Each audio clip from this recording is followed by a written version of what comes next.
In today's video, I'm going to show you how to quilt a 9-patch block with ruler quilting. Hi, I'm Jamieson-Hirst of Chatterbox Quilts, and in today's video, I want to talk about how to approach quilting a 9-patch block using ruler work. Now, ruler work is really just using templates. It's free motion quilting using templates, okay? So it's not that difficult. I can say that because I'm familiar with doing it, but it really isn't. So if you're comfortable doing free motion quilting, ruler work is your next step, and it's a lot of fun. But when you're quilting a block such as this 9-patch, it could be any kind of block. Right today I'm talking about a 9-patch block, but you need to consider how you want to quilt it.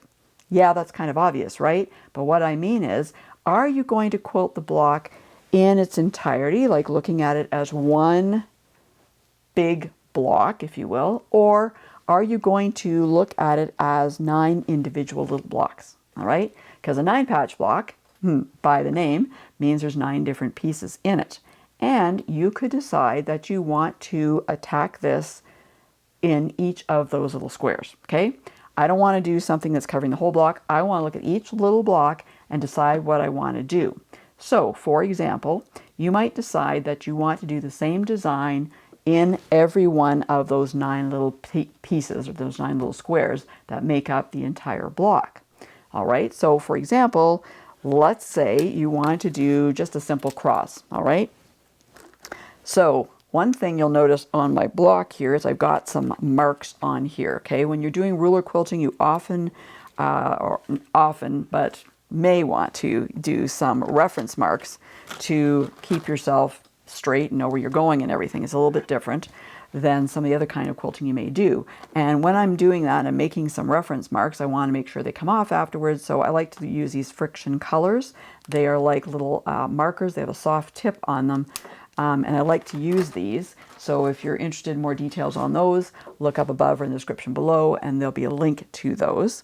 So I've already done some marking on here. So what I'm going to do on this particular one is I'm going to look at, actually I'm going to go the other way here. Let's take some of these. I haven't marked these. Let's see how good I am at winging it. So what I want to do in here is I'm going to do the same design, a couple of these, and then I'm going to show you something a little different. I'll explain that in a minute. But when I'm ruler quilting, one of the things you have to remember is you're always quilting 1/4 inch away from where you think you are, right? So I'm going to start down here, and I'm going to bring up my thread. I'm right in the seam there. You can tell when that needle went in. I'm right on the seam there. Okay, and I've got my bobbin thread coming up here. There we go. And let's get that down again. And I'm going to be moving backwards. I'm just going to do a simple triangle, triangular-ish, sort of. As I say, I'm trying to see if I hit, because I didn't mark this one, hit the approximate center of this block. And we'll do that.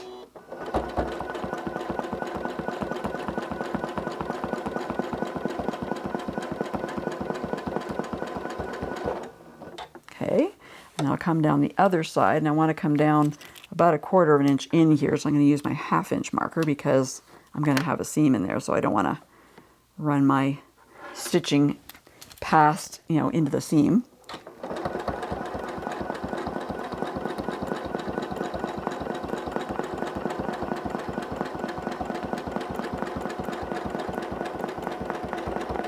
All right. Okay, I'm just going to cut my threads here. All right, so I've got a very simple triangle, let's just say. All right, so I could do that on the other side of this area as well. I'm leaving that blank right now because I want to do something different there. I'm going to talk about that in a second, but I just want to give you a bit of an idea of what things would look like if you were going to do the same design, let's say this triangle, over the entire block.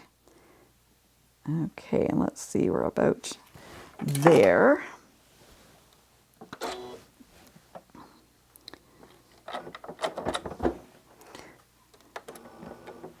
Forgot, I need to bring up my thread first, don't I? Okay, let's see if I can get my bobbin thread up here. There we go. All right, let's start again here. Okay.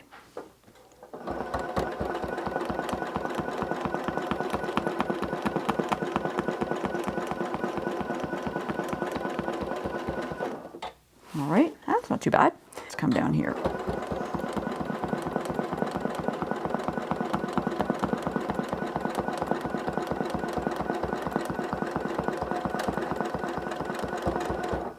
All right. Normally, I would be locking my stitches, but in the interest of saving you watching me do all that, I'm not doing it. Okay, so here we go. We've got our two little triangles going on here. Yeah, not bad for the center, not bad. It'll work. So I could do those triangles over the entire block, right? If I wanted to do that. Triangle, triangle, triangle all over the place. Or I could have triangles over the majority of the block and do something different in the center. Okay, and that's what I want to show you here. Again, I'm keeping it, oops, daisy, I'm losing my palm paddles. Let me just grab that. I'm wondering what these things are I'm using. People ask me all the time. These are Martelli palm paddles.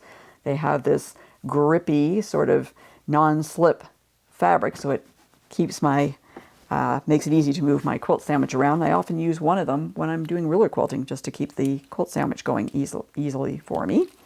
So let's say I'm going to do in here just a simple cross. Okay, let's get back to the quilting. So I've got my centers up there. That looks good. And I'm going to start. Well, let's start here and you can see what I'm doing easier, right? Okay, let's bring up my bobbin thread here again. And let's just get going here.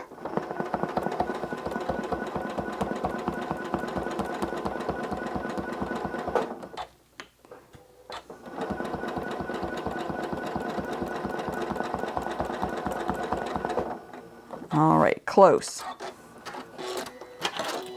If you're off a little bit, no one's going to notice. Okay, and yes, I'm moving my sandwich around because I can, so why wouldn't I, right?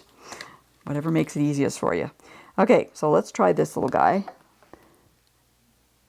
Let's see about there. Okay, so start again up here. And let's hit that mark. There we go. All right.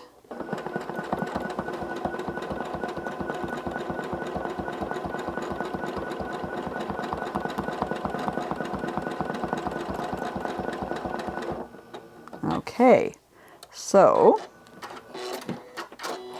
if you want to do something different in the center, like a very simple little cross, you could see how you'd have the triangles all around and then move it over so you can see. I have so many things here when I'm really quilting. Okay, so I've got the two triangles and I've got just a simple cross in the center. I mean, you could do something much more elaborate if you wanted to, of course, but for the sake of time here, I will just show you something fairly quickly. So that could be something you do. So you're going to do all the same design, something different in the center. Or if you wanted to, you could do something different in every single one of these 9 patches that are here. So you could choose to have different ruler quilting design in each one of these, making it look like sort of like a little sampler quilt, right? So you could do that. But you may not want to look at the block in all of its little bits, okay? You might want to look at it in its entirety, and you might want to design something that goes over the entire block, right? So maybe you want to do something, let's just keep it simple again, something like this star, for example, or an asterisk you might want to call it.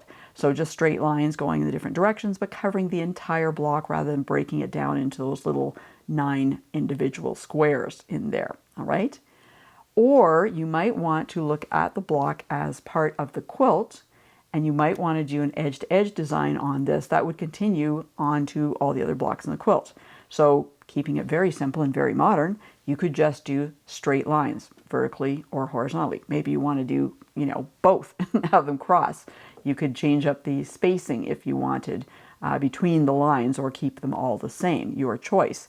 But again, if you were doing this block, you would just go through and do all the straight lines on it, and that would just continue through the entire rest of the quilt.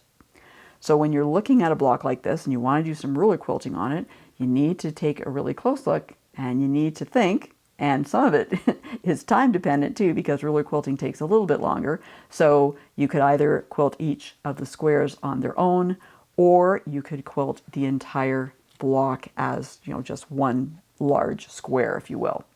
So something to think about if you want to approach a 9-patch block or really any block with ruler quilting. Now, I've talked about this 9-patch block and I've talked about some very simple ruler quilting designs. You might wonder what else you can do with ruler quilting on the Janome CM17. And by the way, thanks so much to Janome Canada for allowing me to use this machine so I can show this to you. But if you're wondering what else you can do with ruler quilting, don't worry, I got you covered. Check out this video that has all the information that you need. And for more helpful quilting information, be sure to go to my website at www.chatterboxquilts.com.